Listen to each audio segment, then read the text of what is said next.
Comment maîtriser votre temps pour devenir un as de la productivité en 12 étapes simples? Vous avez peut-être déjà remarqué que nous passons énormément de temps devant nos écrans et nos téléphones avec l'impression de travailler sans pour autant obtenir des résultats. Préparez-vous à découvrir des stratégies qui vous permettront de devenir le maître de votre temps et de votre productivité.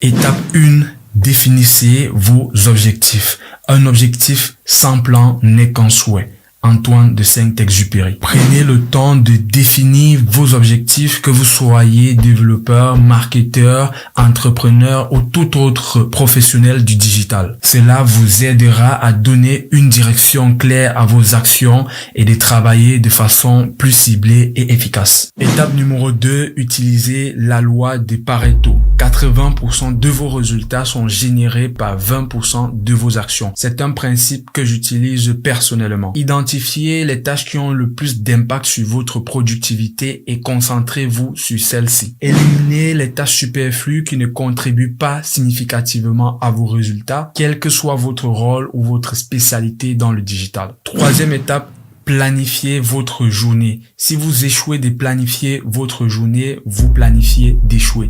Benjamin Franklin. J'aime beaucoup cette citation car les résultats d'un an sont les résultats d'un mois, qui sont les résultats d'une semaine, qui sont les résultats de votre journée. Commencez chaque journée en planifiant vos tâches, que vous soyez designer, développeur ou consultant en marketing digital. Commencez par planifier vos tâches. Vous pouvez utiliser des listes de tâches, des applications qui vont vous permettre de gérer vos to-do. Mais moi, personnellement, je préfère utiliser un notebook physique où je vais écrire chaque matin. Je vais vérifier ce que j'avais à faire hier, ce que j'ai pu faire et du coup, de reprogrammer ma journée et de mettre les nouvelles tâches à faire. Étape 4, évitez les distractions. Les distractions, c'est l'ennemi de la productivité. Tony Robbins. Identifiez vos principales sources de distraction. C'est très important. Que ce soit les réseaux sociaux, les notifications incessantes ou les interruptions fréquentes, identifiez-les et mettez-les de côté lorsque vous décidez de travailler. Apprenez à vous concentrer sur vos tâches importantes. Étape numéro 5, utilisez des techniques de gestion du temps. Travailler intelligemment, ce n'est pas travailler plus, c'est travailler mieux. Brian Tracy. Essayez des techniques telles que la technique Pomodoro, la technique Eisenhower ou la gestion du temps par bloc. Trouvez celle qui vous convient et appliquez-la. Personnellement, j'utilise la technique de gestion par bloc où je vais consacrer 2 heures ou 4 heures à une tâche particulière. Cette technique peut aussi être considérée comme du deep work. 6. Automatiser, déléguer ou demander de l'aide. Ne faites pas vous-même ce qui peut être fait par quelqu'un d'autre. Andrew Carnegie. Identifiez des tâches répétitives ou peu valorisantes dans votre travail digital et cherchez un moyen de le confier à une autre personne ou tout simplement de déléguer si vous avez la possibilité. Cela vous permettra de vous consacrer sur les tâches importantes à plus forte valeur ajoutée. Personnellement, malgré que je sois développeur, il m'arrive des fois confier à certains freelances le montage de mes vidéos ou la rédaction de certains scripts. Étape numéro 7, prioriser et hiérarchiser. La clé de la productivité est de faire les choses importantes en premier. David Allen. Identifiez les tâches les plus importantes et les plus urgentes dans votre domaine digital et organisez-les en fonction de leurs priorités. Concentrez-vous sur les activités à fort impact et remettez à plus tard les activités qui sont moins cruciales. Étape numéro 8, soyez réaliste avec votre charge de travail. N'essayez pas de faire en une journée ce qui pourrait être fait en une semaine. Proverbe chinois. Évaluez votre charge de travail en amont de manière réaliste. Que vous soyez expert en référencement, spécialiste des médias sociaux ou responsable de projet, très important, ne vous surchargez pas car cela peut entraîner une augmentation de stress et une baisse de productivité. Si vous avez un taux d'énergie allant de 1 à 7 pour 7 jours de la semaine et que vous épuisez 4 énergies le premier jour, vous n'aurez plus assez d'énergie le reste de la semaine pour finir le reste des tâches. Étape numéro 9, prenez des pauses régulières. La fatigue tue la productivité.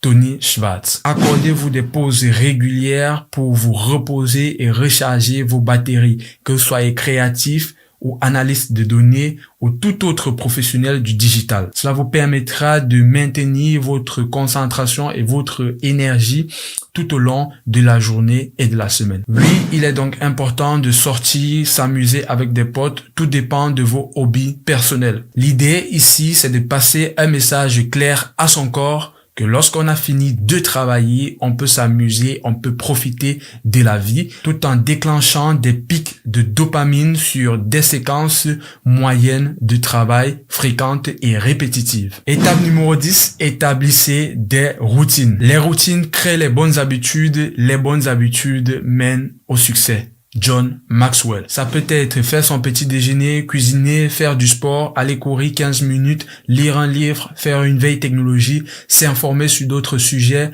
causer avec une personne, etc. L'idée, c'est vraiment d'avoir une journée toujours pleine de bonnes habitudes. Étape numéro 11, apprenez à dire non. Dites non aux bonnes choses pour dire oui aux meilleures choses. John Maxwell. Apprenez à dire non aux demandes qui ne correspondent pas à vos priorités personnelles ou qui risquent de surcharger votre emploi de temps. Et enfin, on termine avec la dernière étape numéro 12, évaluer et ajuster. Tout ce qui ne se mesure pas ne s'améliore pas. Peter Drucker. Le succès n'est pas un chemin linéaire, mais un processus d'apprentissage et d'ajustement constant. Évaluez régulièrement vos méthodes de gestion du temps et apportez les ajustements nécessaires pour améliorer votre productivité. Restez ouvert au changement et explorez de nouvelles approches pour améliorer votre façon de travailler. En suivant ces 12 étapes que je viens de partager avec vous, vous pouvez prendre le contrôle de votre temps et de votre productivité dans le domaine digital. Que vous soyez développeur, marketeur ou tout autre professionnel, ces conseils sont universels et peuvent vous aider à atteindre vos objectifs avec efficacité. N'oubliez pas que la gestion du temps est un processus d'apprentissage et d'adaptation. Soyez persévérant et mettez ces stratégies en pratique pour des résultats concrets. Si vous avez des questions ou des astuces supplémentaires, n'hésitez pas de les laisser en commentaire et surtout n'oubliez pas de vous abonner à la chaîne pour ne manquer aucune de nos prochaines vidéos. Ciao.